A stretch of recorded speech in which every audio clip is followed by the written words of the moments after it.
bem-vindos e bem-vindas ao Customer 360 e Gestão Data-Driven para Instituições Financeiras, uma coprodução MIT Sloan Review Brasil e Snowflake. Eu sou Gabriele Teco e vou conduzir esse painel.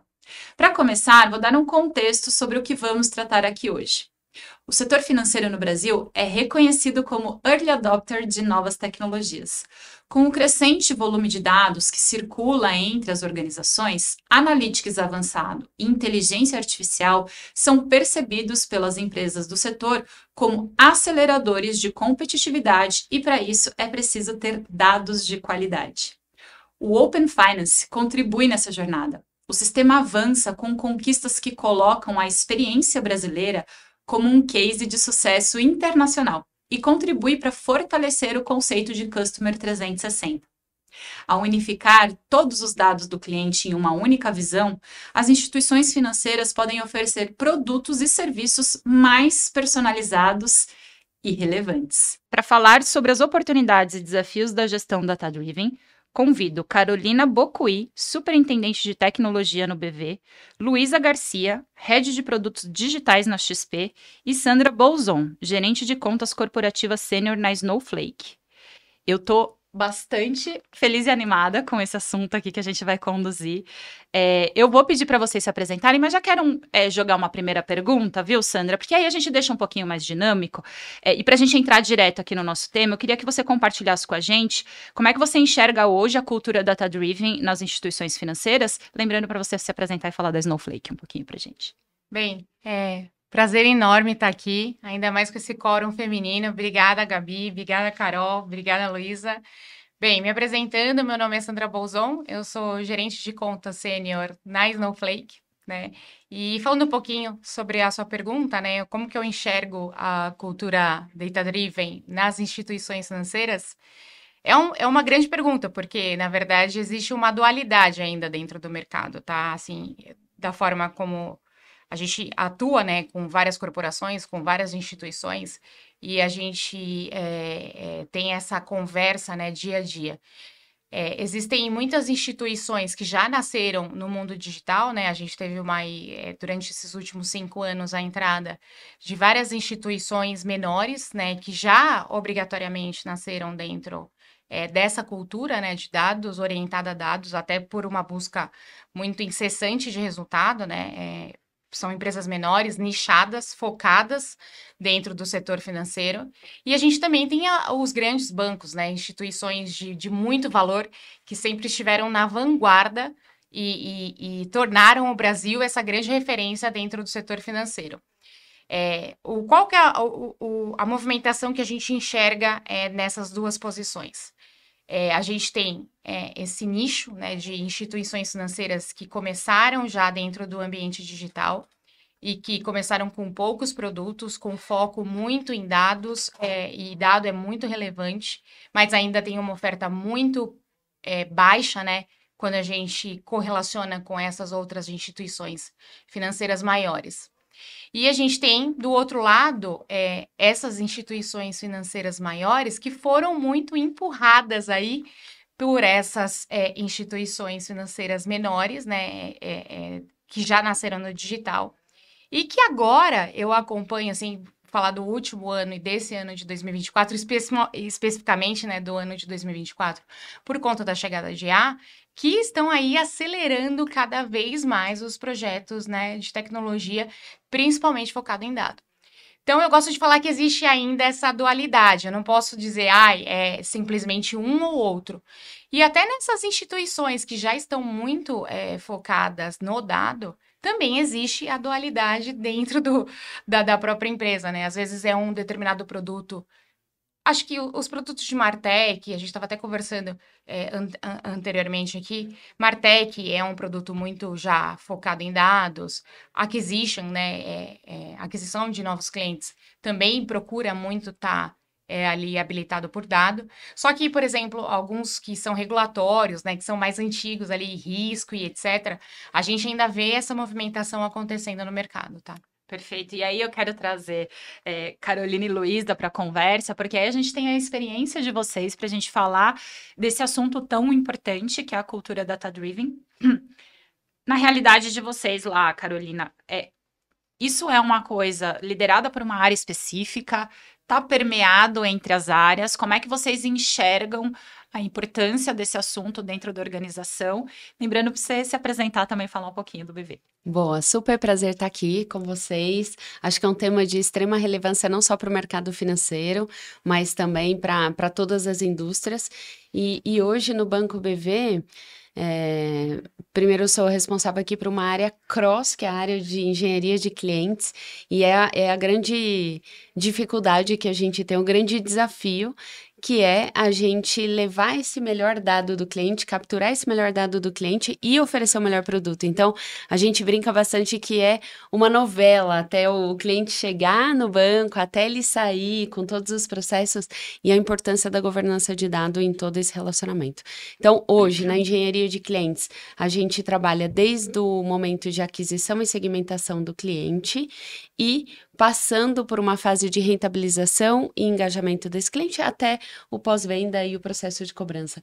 Todas elas com muitos e muitos dados. Então, seguramente eu consigo te afirmar que não está numa área isolada. A gente trabalha muito no modelo até bem conhecido no mercado, que é o HubSpoke. Então, a gente tem um hub de dados, que é o nosso orientador, é a grande bússola que a gente tem no banco de como é que a gente usa as melhores ferramentas, como é que a gente garante a melhor arquitetura, como é que esse fluxo e esse processo de gestão do dado acontece em todas as áreas, mas, de fato, cada unidade de negócio tem a sua própria autonomia para utilizar o dado da melhor maneira. O ponto aqui relevante aí, comentando aqui com a Sandra, a questão de Martech, né? Então, hoje o banco com 7 linhas de negócio no varejo, mais o atacado, a gente tem uma abundância de dado relevante. Acho que isso é bem típico também da indústria financeira, que principalmente numa casa de crédito, a gente sempre teve essa relevância do dado no nosso negócio. Então, quando a gente muda a estratégia para ser um banco relacional, a partir do ano de 2019, essa cultura permeia todas as novas unidades de negócio. Então, para a gente hoje, a gente atingindo uma maturidade de como é que a gente usa melhor esse dado em qual o melhor momento do cliente. Então, o desafio hoje é atender a expectativa desse cliente, que é real time, né? Ele espera clicar e já ter uma melhor tomada de decisão. Esse é o grande desafio. A gente vai aprofundar mais nessas questões, tá? Muito obrigada, Luísa. Tua visão, né, de como é que funciona a cultura de dados lá na XP e para você se apresentar. Tá bom. Primeiro de tudo, obrigada, Gabi. Super prazer estar aqui nessa mesa redonda com duas incríveis executivas que eu conheci hoje. Prazer, eu sou Luísa, eu sou head de produtos digitais na XP. Hoje eu estou responsável por todos os produtos de asset management e seguridade, então seguros, previdência, consórcio, por aí vai. E trazendo um pouco para a realidade da XP, eu acho que é muito parecido com o que a Carol falou. Dado está já quase que entranhado no nosso sangue, assim, né? Difícil ter uma área na XP que ainda não usa dados para se guiar, para tomar decisão, para entender quais alavancas que a gente deveria mexer, né? Então, hoje, acho que assim como o BV, né, a gente está estruturado em unidades de negócio, em plataformas que já são multidisciplinares, né? Então, a gente tem pessoas de produtos, pessoas de engenharia, Martech, a própria disciplina ali de engenharia de dados, de análise de dados, né, performance analytics. Então, todas as unidades, né, e as plataformas que a gente tem, elas são autônomas na sua gestão, na forma como elas gerem os dados e também analisam tudo que está lá. Mas a gente, assim como o BV, tem uma governança cross, né, para garantir que tudo é relacional, né, que a gente consegue tirar um dado e usar em outra ponta, principalmente quando a gente fala de visão do cliente. Então, eu acho que deve ser um desafio de muitos dos bancos grandes, né, que a Sandra estava falando, que são muitos produtos, né? A gente tem puxa, diversos produtos financeiros lá na XP. Hoje em dia a gente já tem, né, alguns poucos anos, toda a frente de banking, de seguros. O nosso banco de atacado está cada vez mais evoluindo, abrindo novas linhas de negócio também. E a gente tem, de certa forma, áreas que fazem toda a gestão do canal do cliente, que é onde a gente gera aquisição, né? E aí, para isso, você precisa juntar também todos os dados, saber quem está entrando, como é que eu tenho a melhor conversa, como é que eu ofereço os melhores produtos. E se essas áreas, né, que têm um relacionamento com o cliente, que estão ali na ponta, tendo o dia a dia do contato, não conseguirem avaliar todos, né, os dados de todos os outros produtos, do que vai ser a melhor oferta, em que momento, fica muito complicado, né? Então, todos os dados, eles precisam se relacionar de alguma forma para a gente conseguir, né, tomar as melhores decisões, mas sempre com o foco no cliente, porque aí, de fato, você, né, vai aprendendo quem é aquele cliente, qual é a necessidade daquele cliente e direcionando da melhor forma possível. Eu acho até, trazendo aqui para uma próxima dúvida, Luísa, Carol e Sandra, me ocorreu um passo anterior, então, porque acho que vocês, na fala de vocês falaram sobre governança. E a gente sabe que em dados, como quase tudo na vida, o output depende do input, né? Da qualidade, aí trazendo para a nossa realidade, na qualidade dos dados, né? A gente sabe que o resultado que a gente espera vai depender muito de como a gente está trabalhando essa base. E a minha curiosidade é, como é que vocês enxergam a importância da qualidade dos dados? Acredito que seja absolutamente fundamental, mas mais do que isso, onde vocês estão vendo os principais entraves para que isso seja cada vez melhor e para que traga resultados para o negócio a partir de um bom input? É uma questão cultural? É uma questão técnica? É tudo isso junto? Quem vai me ajudar a desembolar esse fio da meada? Vou começar com você, Sandra? Pode ser. Aí depois eu deixo as meninas comentarem. Bem, acho que a disciplina de dados, ela é fantástica, né? Porque eu tenho uma frase que eu gosto de usar, que eu acho super interessante, né? Acho que hoje está um passo à frente, na verdade, você tá um passo atrás, você analisar o que está acontecendo primeiro, entender o que é que está acontecendo dentro da sua empresa, para aí sim você dar esse passo, né, para frente. E poder até fazer a predição, né, que é o momentum, né, que a gente fala. Então, é tão interessante que a gente fala dessa qualidade dos dados, quando você faz essa análise, né? Você aplica ali o Analytics, né, em cima dessa informação, desse dado, é que você consegue entender qual é a qualidade daquele dado coletado. Então, não necessariamente você precisa de todos os dados, de todas as informações. Você precisa do resultado sendo qualificado e usado da forma correta pela unidade de negócio e pelo stakeholder, pelo shareholder ali que vai consumir aquele dado e vai falar, olha, realmente esse dado tem qualidade para mim. Ele vai me trazer um resultado, vai proporcionar um ROI ou até um investimento, né? Uma camada de investimento para determinado produto ou um lançamento de um novo produto. Ô, Sandra, então, até, se você me permite falar, eu brinco com um time que, assim, a qualidade do que entra é a qualidade do que sai. Exato, né? Exato. Seja de dados, seja do que a gente estiver discutindo ali. Então, para a gente, de fato, tomar a melhor decisão no final, que é isso que você está falando, né? Puxa, como é que eu aumento o meu ROI? Como é que eu, né, melhoro a qualidade do meu produto, a qualidade da minha experiência, que seja.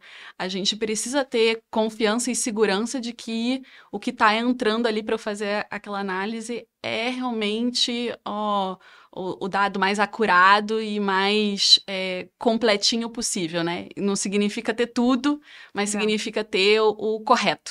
Não, perfeito, é exatamente isso.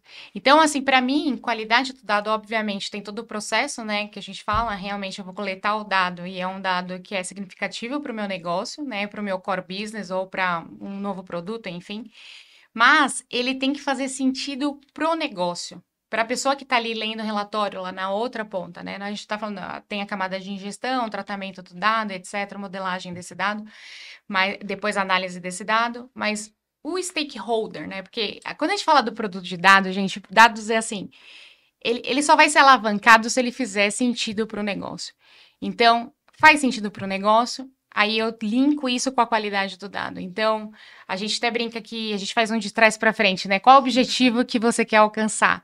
Porque aí eu vou conseguir dizer qual que é a qualidade desse dado que você precisa alcançar, né? E qual o tipo de dado que você precisa coletar. Isso é bem importante, tá? Porque a mesma qualidade para uma área, por exemplo, que a gente estava mencionando aqui de aquisição de clientes, não é o mesmo dado, não é o mesmo tipo de qualidade, por exemplo, que uma área de Martech vai ter, entendeu? Ela precisa de insights diferentes. Então, isso é bem importante de observar na geração do dado, tá? Na qualidade do dado.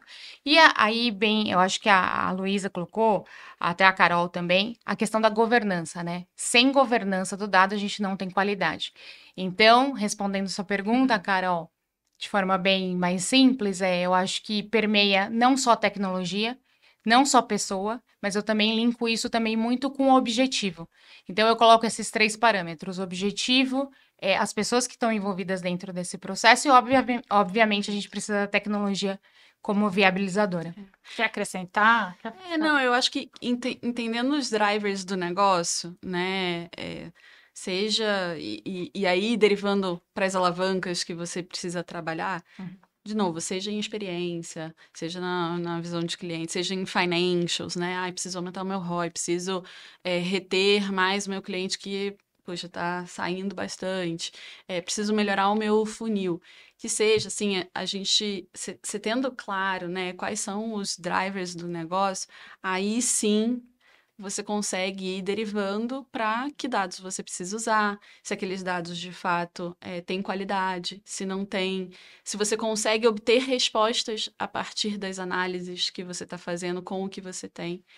Porque, de novo, né, não basta você ter a abundância de dados, né? Você pode ter lá um monte de coisa, mas se você não souber usar isso com qualidade também, aí não adianta de nada. Eu acho que tem, até vou te puxar, Carol, para essa conversa, porque eu acho que a gente observou no mercado um momento onde, não sabendo o que era importante, se pedia tudo, né? Para o cliente, então isso era um terror, porque era o tempo todo preenchendo o formulário. Eu falei, gente, mas acabei de.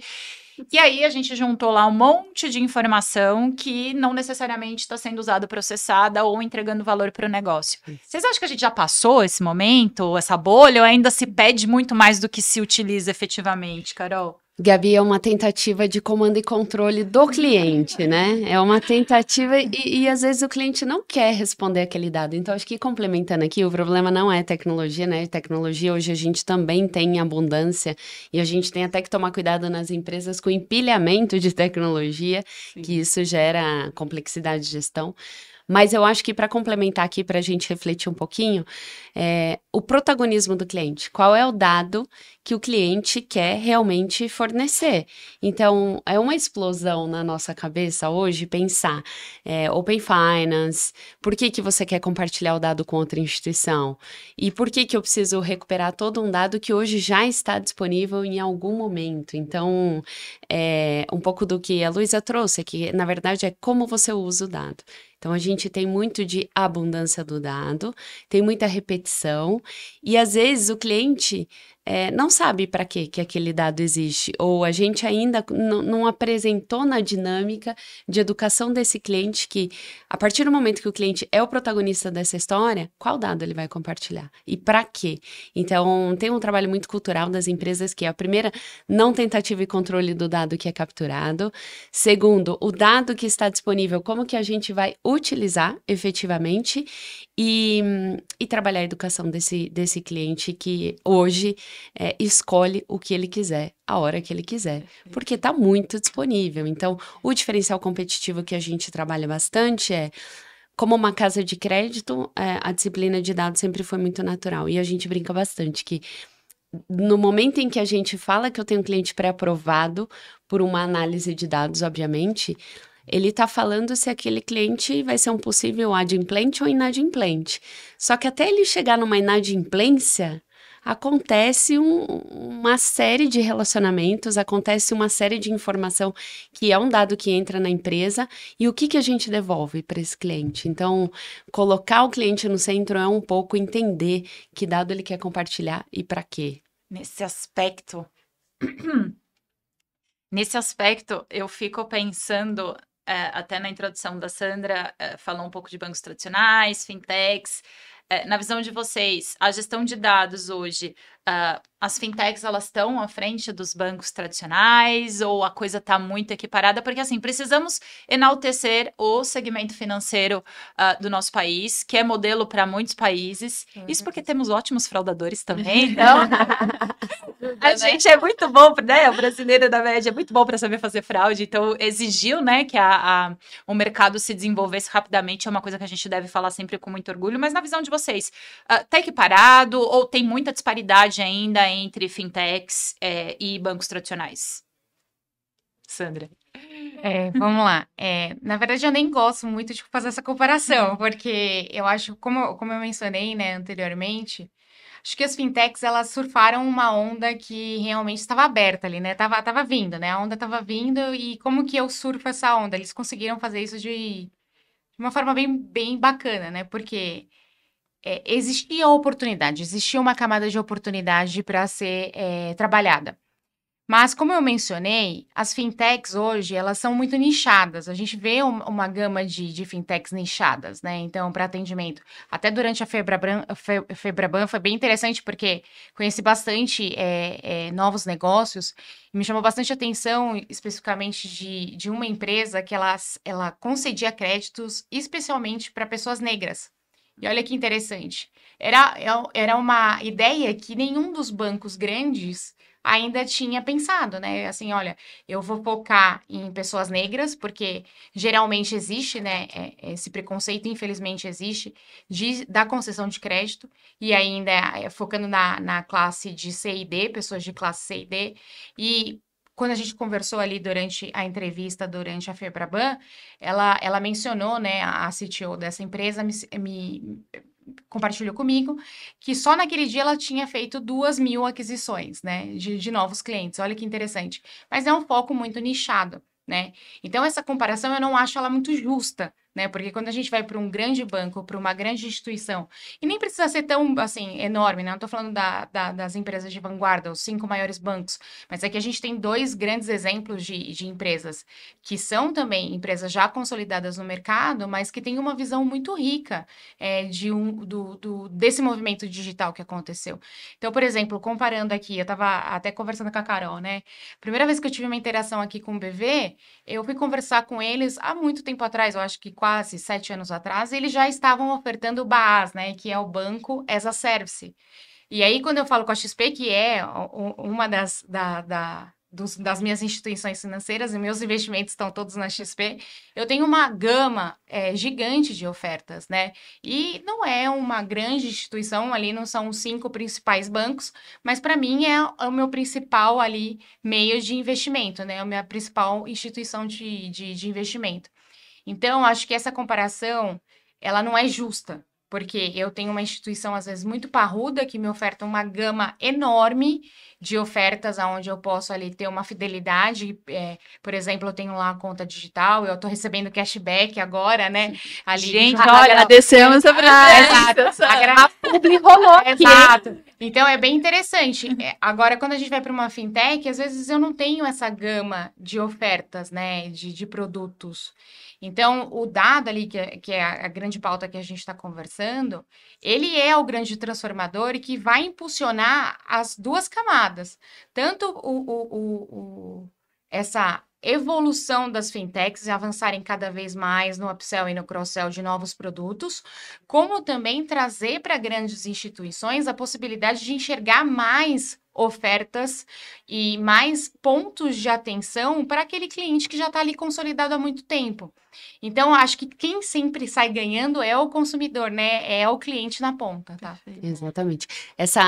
Esse ponto que ela trouxe aqui do Banking as a Service, eu acho que vai muito na nossa linha também. A gente acredita muito no desenvolvimento e na democratização do mercado financeiro como um todo. Então, a gente se posiciona realmente como esse banco que ajuda o desenvolvimento de outras fintechs a entrarem no mercado sem precisar ter toda a estrutura que um banco deveria ter. Então, vantagens e desvantagens, eu acho que consumir, ter uma visão de ecossistema e desenvolvimento do mercado financeiro como um todo na junção de grandes bancos com as fintechs, eu acho que a gente sai com esse mercado de nicho muito mais especializado, que é uma vantagem para o cliente, sem dúvida nenhuma, e também você tem um outro tipo de monetização, é um portfólio diferenciado ali numa relação B2B, que é mais sustentável do ponto de vista de grandes bancos ou fintech. Então, a gente não acredita muito na concorrência ou na comparação, mas a gente acredita no desenvolvimento do mercado como um todo. E é um ecossistema, né? Talvez aqui na XP ecossistema. a gente tá na outra ponta do BV, né? Então, a gente encontrou oportunidades, como a Sandra, né? A Sandra era uma cliente nossa, investidora. Puxa, por que não oferecer serviços bancários para ela? E dentro dos serviços bancários, a gente é um banco relativamente novo, né? Nosso core de investimentos, puxa, é super sólido, tem muitos anos, né? Mais de 20 anos no mercado, mas a gente é um banco há 4, 5 anos, né?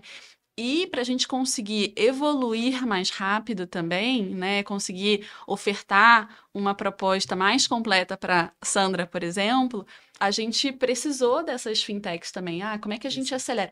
Então, eu acho que o movimento é muito mais dos bancos aproveitando essas fintechs nichadas, né, para se desenvolver mais rápido, porque, sim, é mais lento, né, você mover uma grande instituição do que você criar um negócio do zero ali, com todas as fundações já super tecnológicas, mas as grandes instituições também têm mais dinheiro para investir, principalmente agora que o capital está escasso, né?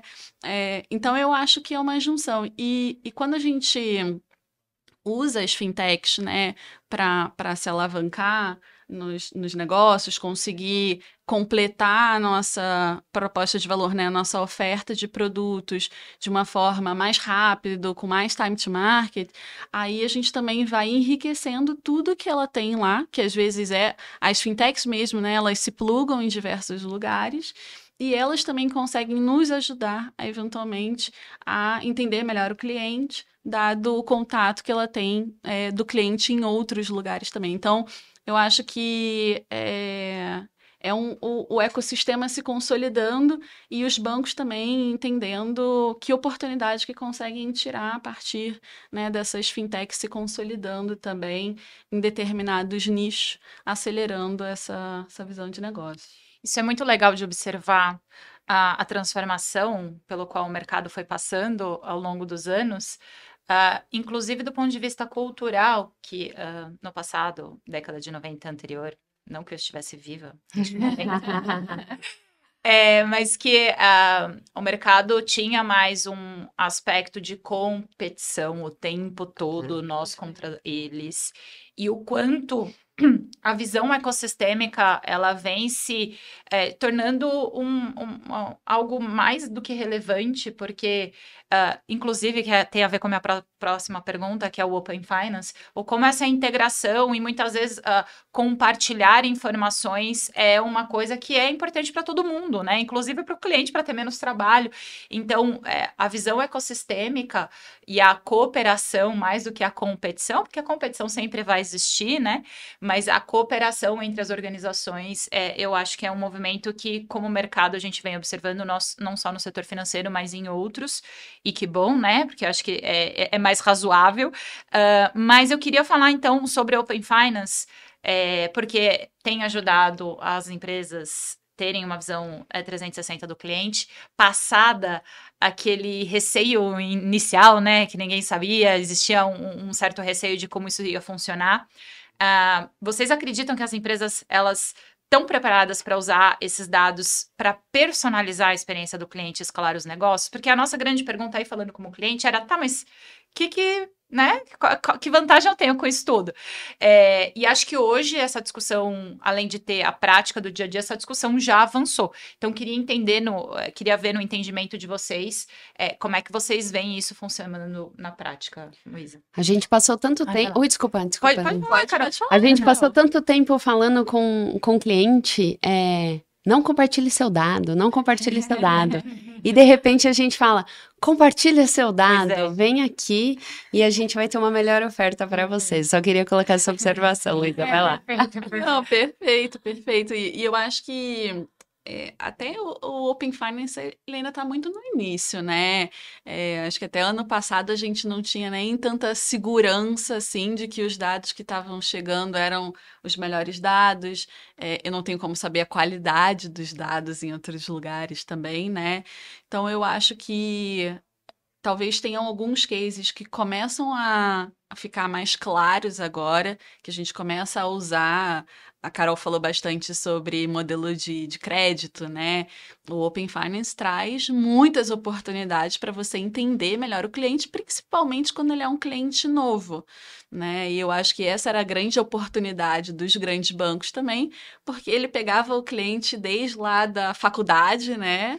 Até efetivamente ingressar no mercado de trabalho, começar a se desenvolver.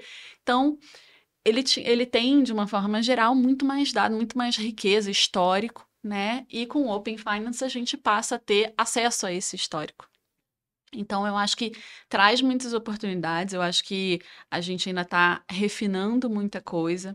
Quando a gente traz para o modelo né, para o âmbito de investimentos, a gente teve a última etapa ali do Open Finance, né, também se solidificando no último ano com o que eles chamavam de Open Investments, né, e entrou agora no universo do Open Finance. Ainda tem a frente de Open Insurance, que é a frente de seguros, que ainda está, né, a SUSEP está tentando alcançar, tem o FED que vai sair em breve. Mas a gente já começou a usar esses dados agora, né, aqui na XP e em muitas outras instituições, para entender cada vez mais o 360 do cliente e, de fato, começar a usar isso para não só personalizar melhor. Eu acho que talvez as instituições ainda estejam um pouco distantes de usar o dado para personalizar, mas sim para começar a ofertar produtos melhores, produtos que a gente já tem na prateleira, né? Então, eu consigo hoje saber se a Sandra tem... A Sandra não vai ter um investimento vencendo em outro lugar, porque ela é cliente nossa, mas assim, né? Se a Sandra tivesse lá um investimento no banco XYZ...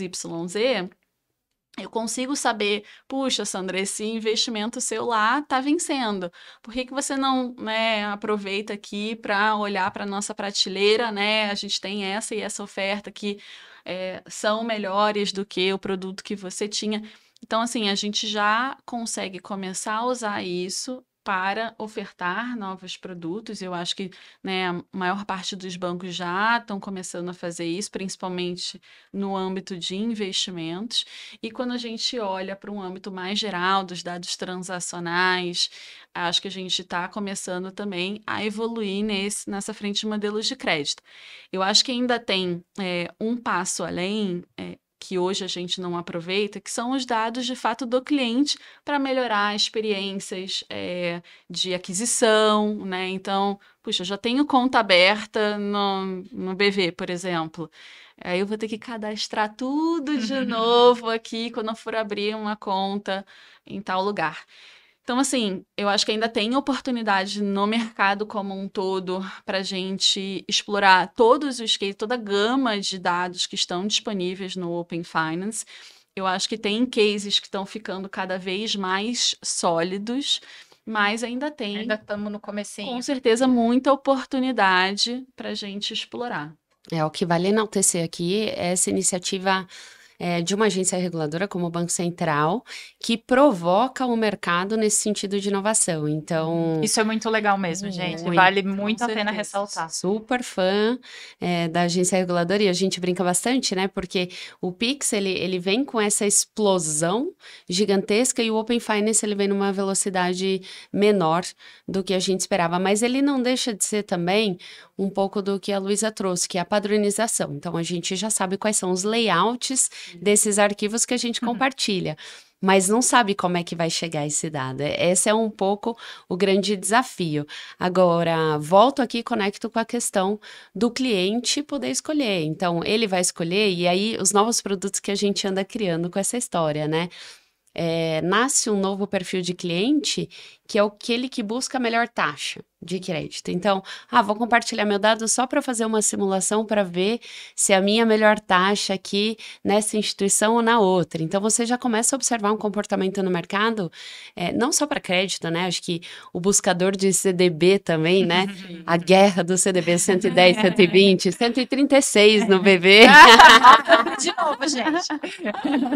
Mas é devido a esse perfil desse cliente que a gente vai descobrindo no mercado. E aí é isso, né? É a criação de novos produtos em cima de uma democratização do dado do cliente por uma instituição. E é bom que vai isso elevando o nível, a barra para todo mundo, né? Inclusive para o cliente, né? Perfeito. Isso eu acho muito legal. E Sandra, aí corroborando aí com a discussão, de acordo com um estudo do Gartner, feito com mais de 400 líderes no mundo, apenas 14% deles dizem ter alcançado a tal visão 360, que é o nosso grande tema aqui, enquanto 82% afirmam ter o objetivo. Pelo menos tá ali, né? Dentro dos objetivos estratégicos.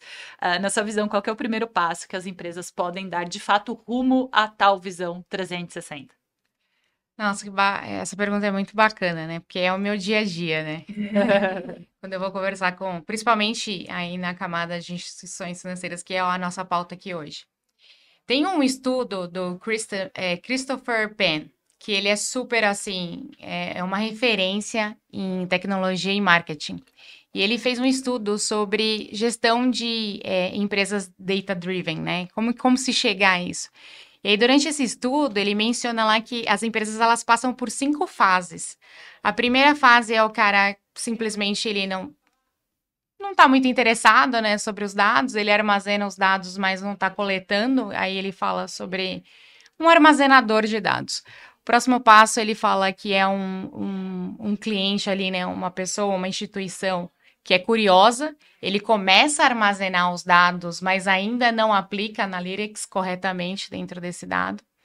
Depois ele fala assim, uma instituição que ele tem ciência, então é a próxima fase, ele já coleta esses dados, ele armazena os dados, ele trata esses dados e trabalha com esses dados, ele começa a gerar insights.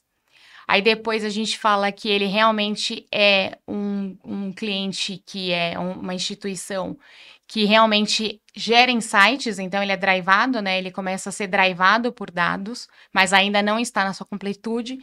E só aí depois que chega mesmo o momento data-driven. Então você imagina, porque só coletar os dados e receber insights, na visão do Christopher, e eu também concordo com isso, ele não é o que a gente chama de uma instituição data-driven e, consequentemente, não é uma instituição que conhece a vida do seu cliente. Eu não costumo nem mais usar Customer 360, eu já falo Customer Life, porque a gente tem que entender a vida desse cliente, né? Como a própria Luísa colocou, a Carol aqui. A gente já tem agora aqui, como consumidores, né, ávidos pelas instituições financeiras, né? A gente conhece, a gente tem muito acesso, né, às informações. A gente quer realmente tudo de forma imediata. Eu quero que tenha uma oferta para mim, mas que aquela oferta faça sentido no meu momento de vida, né? Aquele CDB 136%, que faça momento faça jus, né, ao momento que eu tô passando aqui, aos meus investimentos, né? Isso aqui vai me agregar algum valor? Eu tenho relacionamento com o BV nesse momento? Então, acho que como consumidora desses produtos, eu acho que é super importante a gente pensar no Customer Life. Customer 360, ele vai além. Preciso entender qual que é o momento daquela pessoa, a idade daquela pessoa, ela tem filhos, não tem? Qual o tipo de produto que vai realmente me tocar? E o viabilizador disso é o dado. Como eu mencionei anteriormente, a gente precisa entender tanto o passado para projetar o futuro. Então, acho que a nova geração, né? Eu tenho uma filha de 16 anos e ela menciona muito isso. Ela fala assim, ela tem relacionamento já com 2 instituições financeiras, né? Porque eu já educo ela desde muito nova, né? A ter o seu dinheirinho ali, o seu investimento e etc. E ela fala assim, mas por que eu vou trabalhar com esse banco aqui? Por que eu vou ter uma conversa com esse banco? Né? Então, essas perguntas de uma pessoa que tem 16 anos é super interessante, né? Porque ela quer que a instituição financeira traga uma oferta para ela que seja válida, ela quer se sentir parte daquilo. Então, assim, a gente tem a nova geração vindo muito forte com isso, porque é muita informação. São muitos pontos ali de contato com aquele cliente, em vários lugares. A gente tem rede social, a gente tem a internet, vídeos, etc. Eles fazem consumo aí de TikTok, né? Vídeos super rápidos. Então, a gente tem que ser muito assertivo. E os aplicativos de mensagem também, Exato. né? O tempo todo. Eles não têm paciência, né? Então, a gente tem que ter realmente a visão da vida desse cliente, em que momento ele tá ali, para poder tocar dentro da jornada do Customer 360 e ser mais assertivo. Ô, Sandra, até você comentou sobre o Customer Life, né? Eu tava falando para vocês antes de a gente entrar aqui que eu acabei de voltar da China, tem acho que umas 2 semanas. E lá a gente visitou, né, grandes empresas, uma das maiores empresas do mundo e tudo mais. Eles tratam 1 bilhão de clientes, né? Eu até fiquei assustada, assim, 800 milhões de clientes ativos mensalmente. É uma infinidade, imagina a quantidade de dados que eles têm lá, né? E eles começaram, eles estão alguns anos na nossa frente, né? E eles começaram já a expandir essa visão de dados. Então, assim, eles mesmos estavam falando, conversei com um executivo que fazia modelo de crédito, e ele falou, Luísa, a gente não olha mais só assim, o que o cliente transaciona, quanto que ele ganha, né? Que são dados limitados às instituições financeiras. Eu vejo o que ele consome na plataforma, eu vejo até se ele costuma devolver produto que ele compra online, porque tudo isso molda o comportamento dele e dita quem que o cliente é. E assim, tem inúmeros casos que vão entrando na vida das pessoas que vai, de alguma forma, refletindo nos produtos que a gente discute aqui dentro de instituições financeiras. Então, eu discuti eu conversei, troquei bastante com essa pessoa, mas a gente também visitou uma das empresas de celulares lá, que agora está fazendo carros elétricos. E eles brincam que não é mais a tecnologia embarcada no carro, né? É o carro embarcado na tecnologia. E quando você via, assim, só via carro elétrico na rua, né? E as empresas de tecnologia que estão fazendo carros agora conseguem entender quem que dirige o carro, como que dirige o carro, se bate, se corre, qualquer coisa do tipo. Então, o que aconteceu? Essas empresas que, de novo, né, fabricavam celulares, agora fabricam carros, abrem seguradoras. Porque com os dados reais de como que aquele carro anda na rua, por quem dirige e por aí vai, você consegue fazer a melhor oferta de produto de um seguro, né? Então, assim, eu acho que cada vez mais os negócios que a gente está no dia a dia, né, se relacionando, eles vão se expandindo para a oferta de produtos financeiros também. E eu acho que quanto mais as instituições financeiras também começarem a olhar para esse outro lado da moeda, né, para como que as pessoas consomem, se relacionam, né, e todas as tendências que a gente tem frente a isso, também eu acho que de alguma forma vai ditando cada vez mais os produtos que a gente deveria oferecer e como. Né? Novamente, uma disrupção total do mercado, né? A gente está falando do ecossistema de desenvolvimento de novos produtos. Isso muda completamente a mentalidade de como é que a gente trabalha nas empresas, que a gente tinha uma visão de, para esse produto eu preciso dessa informação. Hoje a gente não pode mais pensar com essas visões mais limitantes, né? E o que a gente é cobrado como instituição financeira, principalmente da indústria do varejo, é como é que você tira a fricção no modelo de pagamento. E bem ou mal, com uma altíssima adesão no Pix, você ainda tem que abrir o aplicativo, colocar a sua senha. Isso é fricção no fluxo do varejo. Então, quanto mais a gente evolui, maior é a cobrança de outros mercados. Então, é só olhar o movimento de indústrias do varejo abrindo instituições financeiras e tendo seu próprio fluxo de pagamento. Então, a gente não olha mais para, vamos concorrer dentro da instituição financeira? Não. Esse movimento vem de qualquer lugar. Então, como é que a gente é esse agente facilitador das outras indústrias para levar um pouco dessa experiência, né, de ser as melhores instituições financeiras do mundo para um outro mercado que ainda está travado num simples fluxo de pagamento. Então, acho que um pouco essa é outra visão.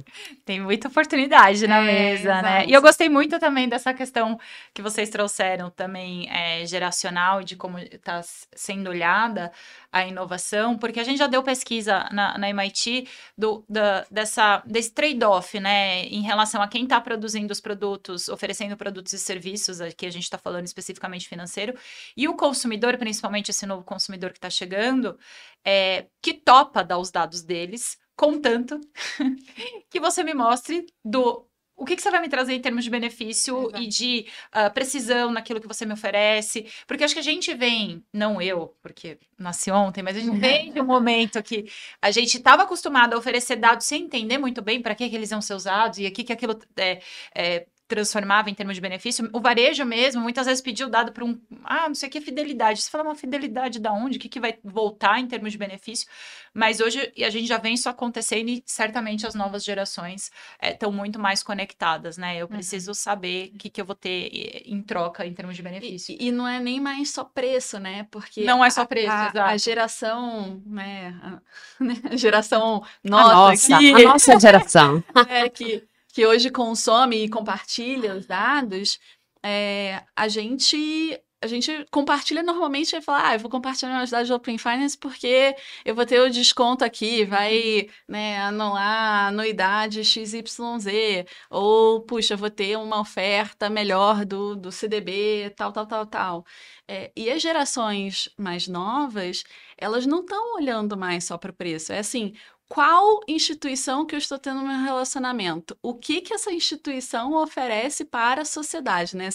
Sandra, você falou da sua filha de 16 anos, mas eu tenho certeza que, assim, se tiver uma instituição que pegou mal nas redes sociais ou teve algum tipo de escândalo, né? Que não tem, às vezes, absolutamente nada a ver com o produto em si, mas é o posicionamento dela, já repele esse tipo de cliente, né? Aí não é mais só o preço. Não importa que ele vai me dar o cartão Ultra Mega Blaster de graça. Eu não quero mais me relacionar com uma instituição que se porta ou se posiciona dessa forma. E não tem fricção de saída.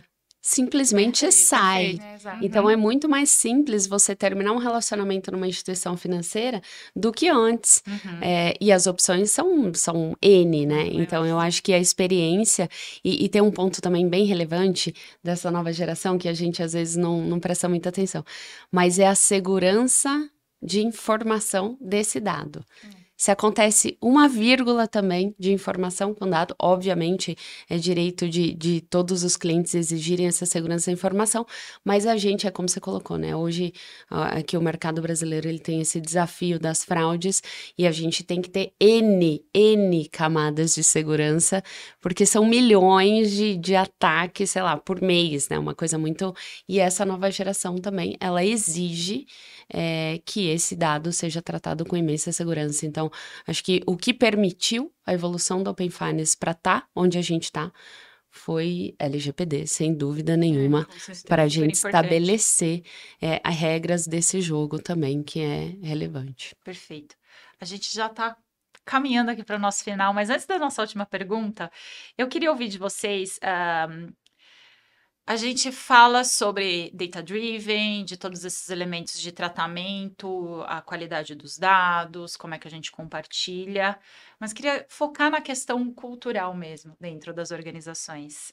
Como é que vocês acham que tipo de caminho vocês entendem serem caminhos possíveis para que os executivos que estão nos ouvindo, muitas vezes não são do segmento financeiro que já tem isso mais desenvolvido, até por necessidade, que caminhos a gente tem para construir essa cultura data-driven e construir uma liderança em inovação, enfim, de forma mais prática, né? O que a gente faz no dia de amanhã, se a gente perceber como gestor, sendo liderando produto ou liderando áreas de tecnologia, para ajudar no aspecto cultural. Vamos começar com você aqui. Perfeito. Acho que a gente já falou bastante sobre isso aqui, né? Mas se eu fosse resumir, eu acho que são etapas, né? É um caminho com diversas etapas que, para mim, começa no fundacional. Então, assim, tem instituições que são mais antigas ou até que nasceram recentemente, mas não tiveram uma boa estrutura, arquitetura, de fato, de dados, né? Então, eu acho que isso é necessário. Entender como que você vai colocar aqueles dados, né, num lake, em qualquer que seja a arquitetura que você decidir, e como que vai ser a governança disso. Então, de acordo com como está estruturada a empresa, eu vou dar autonomia para as áreas, né, gerirem os seus próprios dados, ou não, ou a gente vai ter, né, de alguma forma, uma área centralizada que vai ter que ir de caminho em caminho. Eu acredito muito no modelo descentralizado porque você ganha velocidade. Mas toda descentralização exige governança, né?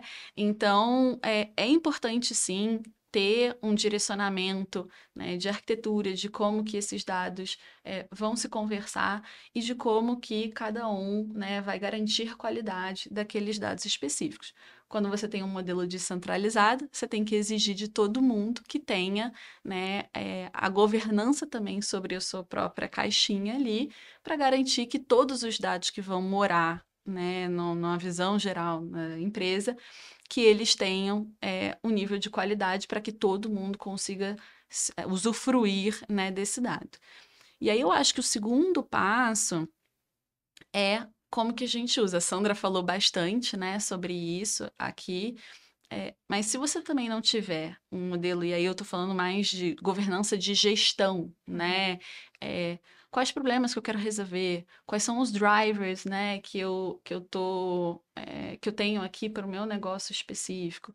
E aí, de fato, começar a fazer uso desses dados para responder problemas e questões de negócio, aí sim você começa a entrar na cultura de dados. Então, assim, eu não vou tomar decisões se eu não tiver os dados, né? Eu acho que a partir do momento que você começa, né, os gestores, principalmente das áreas, os executivos, começarem a ter segurança, confiança de que, né, os dados estão lá, ter a responsabilidade e o compromisso de que esses dados eles vão ser tomados esses dados vão ser usados da melhor forma possível para tomar decisões de negócio, aí sim eu acho que você começa a entrar na cultura de uso dos dados de uma forma recorrente. E aí tem, né, modelos e modelos de empresa. Na XP a gente tem foco no cliente. Então, a partir do momento que a gente entende qual é a dor do cliente, qual é a oportunidade na visão do cliente, a gente começa a desdobrar isso para dentro de casa, né? E aí entendendo a partir, né, dos dados do cliente, dos dados né, dos produtos e por aí vai, como é que a gente consegue, né, ir direcionando? Eu tenho um gap numa determinada alavanca, então o que se desdobra a partir disso, né? Que tipo de análise que eu consigo tirar? Eu vou responder de tal e tal forma. Então, eu acho que dentro dessa jornada, né, de como que você constrói isso dentro das empresas, com certeza você precisa passar pelo fundacional, pela qualidade, pela arquitetura, para garantir, né, a confiabilidade do que você está consumindo. Mas, com certeza, se isso não entrar no sangue do dia a dia de gerir o negócio, aí vão ser dados por serem dados, né? Sabe que eu acho que é bem legal pra gente tentar unir? Eu vou passar a palavra pra vocês, porque eu acho que você fez o desenho, Luísa, que eu acho que até em termos de estrutura me parece fazer muito sentido. O que fica pra mim em termos de questionamento, e aí queria ouvir de vocês, tem um elemento desafiador quando a gente está falando de cultura, que é o quê? O ser humano, né? Que é o ser humano que está lidando ou com os dados ou com o cliente. E como é que a gente equaliza dentro da organização? Como é que vocês fazem, por exemplo, lá, Carol, na BV, trabalha em parceria com as áreas de negócio? Qual é o papel do RH, por exemplo, na disseminação de uma cultura de dados, de que forma que todo mundo conheça essa estrutura, a gente tem uma boa governança, mas que acima de tudo as pessoas não se sintam intimidadas, né? Eu tô trazendo isso porque para vocês no mercado financeiro isso seja uma questão menos relevante, mas não é o que a gente vê da porta para fora para os outros setores, onde já as pessoas ficam meio em pânico, né? Mas eu não sei o que eu faço, como é que eu faço? Então, como é que entra o elemento, o fator humano aí, quando a gente está falando da cultura de dados? Boa, vou pegar carona na jornada aqui da Luísa, então, e vamos olhar a jornada desse colaborador que trabalha dentro da jornada de dados. Bom, o primeiro ponto aqui é levar essa informação para o colaborador, né? E de uma maneira mais leve. Então, o que a gente provocava? A gente provocava treinamentos dos mais tradicionais, conteúdo, etc. Mas os hackings também funcionam muito bem, que é a prática, né? Então, eu acho que trazendo o exemplo do BV, a gente tem um espaço no BV, chama BVX, e a gente promove eventos de inovação onde a gente leva empresas especializadas, principalmente em dados de desenvolvimento, para trazer um pouco mais dessa cultura. E a gente participa também do Startup Weekend, e aí, trazendo essa informação de fora para dentro, é um choque. Quem não participou do Startup Weekend, eu super recomendo, porque é quando chegam algumas pessoas que vêm com essa mentalidade e tem um final de semana para resolver um problema. É isso. Então, e aí você começa a trazer que é possível. Então, o primeiro item aí é quebrar um pouco esse paradigma de que começa pelo nome, né, gente? Cientista de dados. Eu acho chique, eu acho bonito. Mas é algo que assusta ali no emocional, e quando a gente quer levar ao contrário, a gente quer levar uma intimidade com essa gestão baseada em dado. Então, levar essa cultura, acho que a gente foi muito para a prática, muito para o hands-on. E esse ponto que a Luísa traz da tomada de decisão também, ela é super relevante.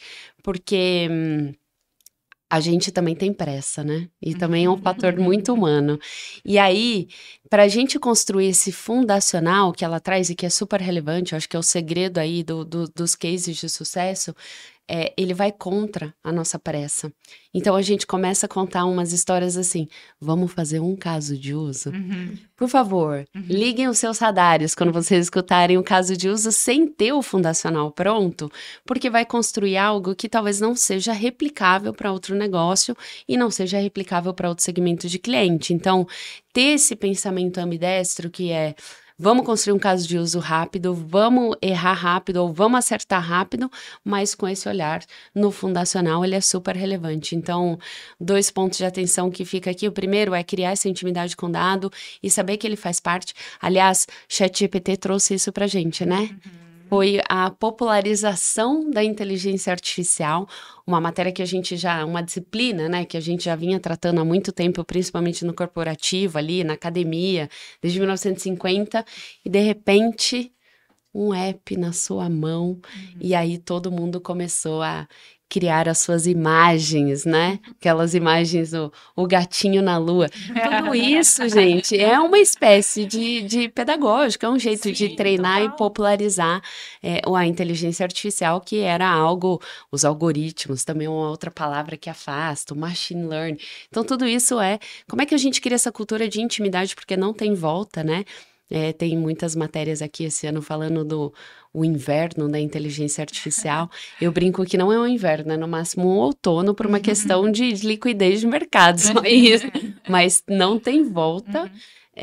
Então, essa popularização cada vez mais. Acho que o fator humano é isso, a educação, é realmente colocar na prática, colocar no dia a dia. Saiu um relatório muito bom ontem também, que é inteligência artificial na prática do brasileiro. É muito interessante ver como é que as pessoas estão utilizando. E para as empresas, quebrar um pouco essa mentalidade de que tem um controle, mas sim tem problemas que a gente ainda nem conheceu e que a inteligência artificial já consegue lidar de maneira diferente. Então, essa é a ideia, e principalmente do time de pessoas que organiza o treinamento, que participa com as startups e traz o hacking. E se eu puder complementar até, Claro. dado que a gente falou de RH, lá na XP a gente usa muito dados dentro da área de gente, né? Inclusive, a gente tem o nosso próprio ChatGPT lá, né? A nossa AI. E um dos heavy users é o time de gente, assim. Então, Legal. a gente fala também muito sobre os dados de negócio, né? Mas o negócio também passa muito pelas pessoas que estão ali, né? Os colaboradores. E a gente também tem diversos dados, né? Dado de remuneração, dado de performance, dado de avaliações, e por aí vai. Então, assim, a partir do momento que até o RH começa a usufruir dessas tecnologias, né? Para fazer gestão de dados e também tomar melhores decisões, aí eu acho que, de fato, na empresa, você vai vendo o desdobramento do uso de dados de N formas. Exato. Então, a gente falou muito de negócio, mas assim, eu vejo que até uma consultoria de RH consegue se usufruir, né, do uso de dados da melhor forma possível, com tecnologias até mais recentes que a gente vê entrando no dia a dia das E a pessoas, conversa né? fica super pragmática, né? Porque são fatos e dados atrelado ao comportamento humano. É super Perfeito. bacana também. É legal. Aqui eu até queria complementar rapidinho, porque eu acho que vocês colocaram, aí puxando já um pouquinho a sardinha para mim, né?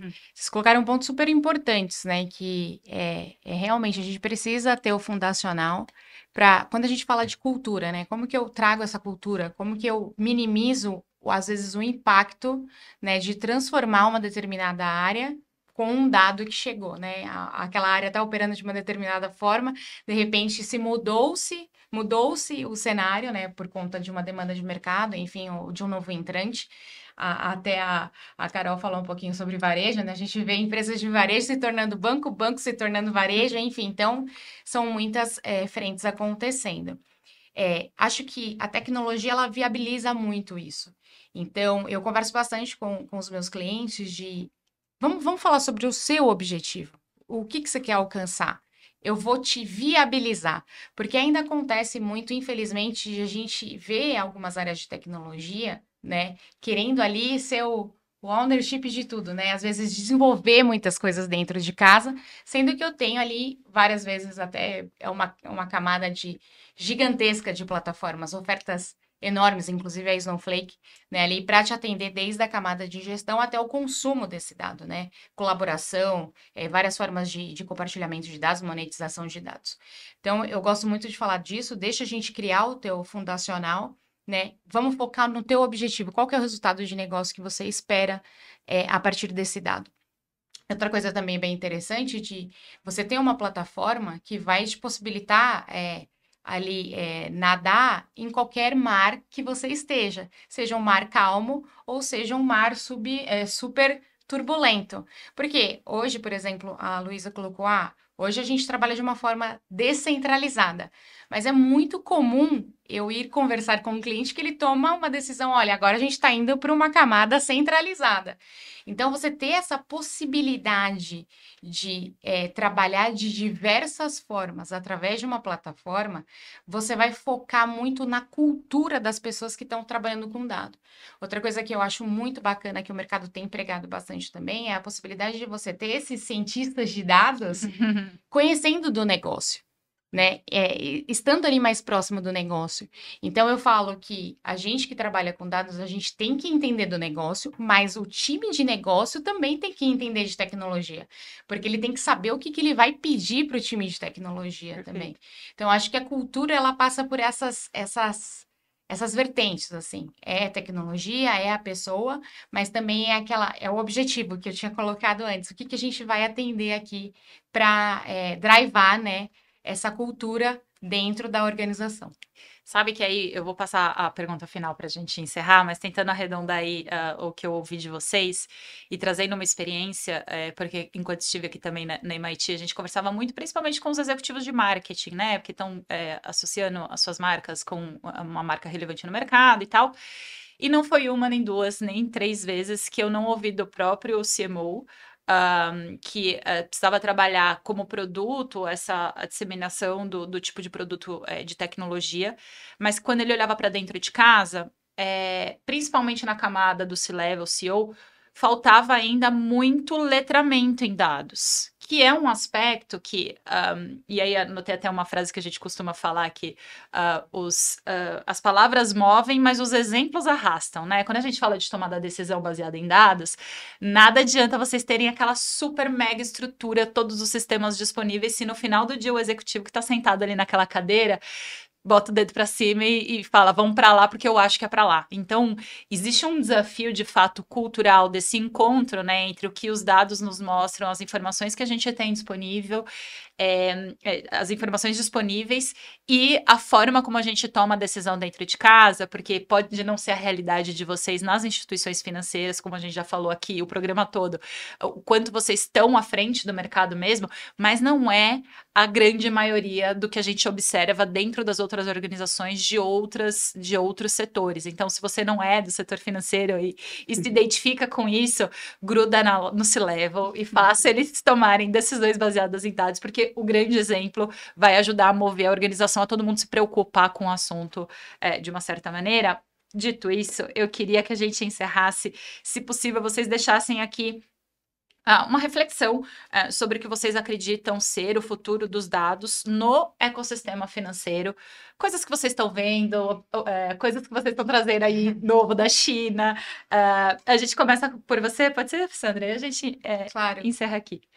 Olha, o futuro, ele realmente foi aquilo que eu falei, né? A gente precisa, falando de tecnologia, né? Especificamente aqui da Snowflake, a gente acredita que o futuro, ele é fácil, né? Então, como você vai conseguir trabalhar numa gama de N necessidades e viabilizar isso de forma muito ágil, né? Que a gente falou. O meu cliente lá na ponta, ele não quer esperar mais que você vá instalar um servidor durante 3, 4 semanas, aí depois vem um time todo para operar todos esses sistemas, fazer as configurações, etc., para depois disponibilizar esse dado para o time de dados, a entrar numa esteira, num pipeline de dados, para depois ser consumido ali pelo time de stakeholders, né? E eles verem o benefício de se ter um dado de qualidade, né? Para tomada de decisão. Então, assim, especificamente na plataforma Snowflake, você tem a possibilidade de provisionar isso de um dia para o outro, né? Tem uma plataforma muito robusta para trabalhar com esse dado. Então, a gente acredita muito nessa facilidade, né, de ali entregar para o meu cliente uma camada de abstração, né, de infraestrutura, onde ele foque no que ele é muito bom, né, que é exatamente cuidar do seu cliente, ofertar o melhor produto financeiro, que aqui a gente está falando de produtos financeiros, mas enfim, pode ser varejo, pode ser manufatura e etc. Então, a gente acredita muito nisso, tá? Na viabilidade de você ter uma camada de plataforma que atenda todos esses papéis. Outra coisa também é essa questão que a Luísa colocou muito, que eu acho que é super interessante, que a gente bate bastante, para a gente ir pro IA, que já está aqui, né, Carol, como você mencionou, não tem mais volta. Você precisa ter a fundação de dados, porque se você coloca um dado ruim, obviamente a sua modelagem, né, a predição ali que está sendo realizada com um modelo pode ser IA tradicional, né, ou até a gente já fala até de GPU, de GenAI, etc., né, de você conversar ali com o seu dado, ele vai ser ruim, ele vai te responder ali o que você tem armazenado. Então, acho que são esses 2 pontos, né, de você entender que você tem que focar no que você é muito bom, né, como instituição financeira ou instituição de varejo, etc., ou qualquer outra indústria que você esteja, focar no que você tem necessidade de negócio e buscar muito esses players que já estão aí no mercado, que Mais uma vez, né? Eu sou focada nisso, né? A plataforma é focada e aí eu consigo embarcar uma série de funcionalidades e viabilizadores para cada necessidade de negócio. Então, acho que isso são 2 pontos que eu coloco que são super importantes. Eu aproveito para me despedir. Obrigada, viu? Adorei. Imagina, obrigada. Vamos lá, Carol. Vamos lá. A gente acredita na facilidade, mas a gente principalmente acredita na leveza da vida financeira também do cliente. Essa leveza a gente precisa traduzir em facilidades e processos mais simples. E sem dúvida nenhuma, o dado ele possibilita isso, né? Então a gente já vê uma mudança no comportamento do consumidor. Que leva a uma visão de, a gente chama isso muito o banco invisível, né? Um conceito bem falado ali. O banco invisível nada mais é do que você conseguir estar inserido na vida desse cliente, mas de uma forma simples, de uma forma que ele nem perceba que ele está no bom e velho banquês, e é isso que o dado possibilita para a gente, né? A gente conhecer mais esse cliente, a gente entender qual é o melhor momento dele, qual é o melhor produto dele, quais são as garantias que ele tem, sem ele perceber que ele está ali numa relação como antigamente a gente fazia, como os maias e os incas faziam. E agora a gente vê nos dados aí uma possibilidade também de automações, né? Então, o cliente, ele não quer mais fazer uma transação financeira, mas ele quer conversar com o banco, e esse processo conversacional a gente vê muito a evolução aqui, e aqui especificamente no Brasil, vamos falar aqui do WhatsApp também, que é algo muito presente, né? Então, reparem, caiu o WhatsApp e caiu uma série de negócios. Sim. E como é que a gente se torna esse facilitador dentro da rotina desse cliente, numa conversa e não numa transação financeira. Então, a gente acredita muito na leveza, e para isso a gente precisa ter dado estruturado, dado organizado, para que a gente não cometa erros de decisão ou ofereça produtos que não fazem sentido para o cliente. Perfeito. Obrigada, Carol. Adorei. Obrigada a vocês. Vamos lá, Luísa. Bom, se eu fosse separar, eu separaria em 2 pontos diferentes, tá? De um lado, eu acho que os dados eles vão ser cada vez mais públicos, né? Vide Open Finance, que a gente estava discutindo há pouco tempo atrás. Sendo os dados cada vez mais públicos, todo mundo tem acesso a tudo, né? Então, eu acho que quem eventualmente vai ganhar o jogo é quem fizer o melhor posicionamento para o mercado e também conseguir oferecer a melhor experiência e o melhor produto para esses clientes. Então, você conseguir tratar esses dados, ele vai ser mais importante do que ter acesso aos dados, porque todo mundo vai ter acesso aos dados. Então, eu acho que quanto mais essas empresas, né, as empresas de uma forma geral, independente de serem instituições financeiras ou não, conseguirem ter estruturas robustas de tratar e usar os dados para gerar, né, os melhores, a gente falou um pouco de personalização, né, mas conseguir personalizar, né, o negócio dele para os clientes, eu acho que vai ser, né, um jogo ganho aqui. E, por outro lado, a gente começou a falar de inteligência artificial, né, de novas tecnologias, e lá na XP a gente já começou a usar inteligência artificial para geração de leads, para tratar determinados problemas. Então, é uma realidade que já está aqui.